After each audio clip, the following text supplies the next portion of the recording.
Hey everybody, this is TotalGamerJunkie. I want to welcome you all back to my channel. So, I just found out a little while ago that issue 14 of Life is Strange has been released onto the Comixology. Well, not released, but you know, they put it on there so I can read the description, and as you can see, this is the image for issue 14. Now, technically, it's Life is Strange 2.2 Partners in Time, but you know what? That's one of the things that I hate about comics is when they start a new comic series, they don't continue off, they just rename it something else, and it's issue 1, and it gets really all confusing. Like, for me at least, I don't know if any of you get confused by that, but this right here, I'm not going to call the new issues 2.1, 2.2. They're going to be called 13 and 14 because the last issue ended on 12. And it's not like this is a new story or anything, it's still continuing. Now, I got the description here, which I want to go over. It goes, Max, Chloe and Rachel hit high noon in Tombstone as the road trip continues with two simultaneous journeys. Sorry, not journeys, but it's obviously a journey, so I guess you could say journeys too. It's time for a showdown between cowboys and pirates. So, essentially, what this is telling us is that it's with the two simultaneous tours, which means, to me, what I take from that is it's going to show us Max, Chloe, and Rachel heading to that new beach place, which I forget what it was called, to meet up with Chloe there, so Max can reunite with her. And at the same time, Tristan is heading with the Dust Chloe to that same location to meet up with Max. Now, the release date is May 20th, 2020, and the previous one, as I don't know if any of you remember, but the previous one was April 15th.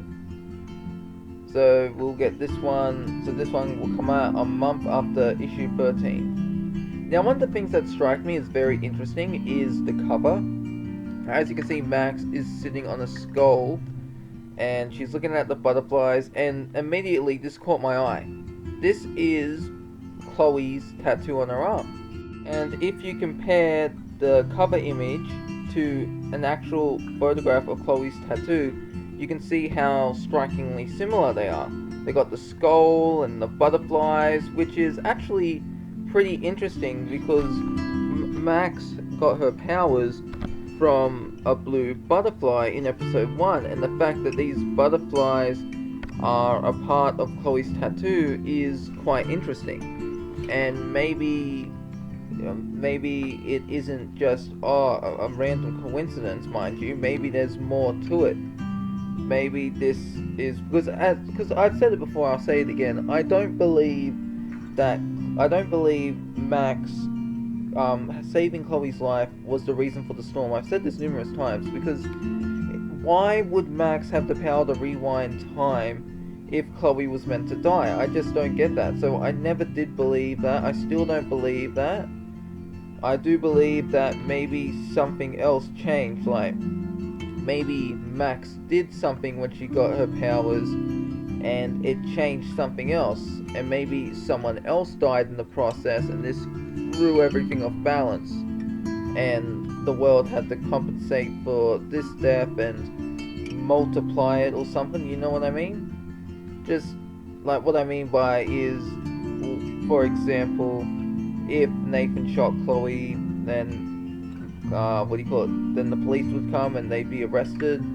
So maybe, for example, these police end up arresting a person, this person puts up a fight and they end up dying, and this in turn would throw the time stream out of balance and would mess everything up, and then the storm would have to take away thousands of lives to compensate for it, you know what I mean? Just some small little thing like that.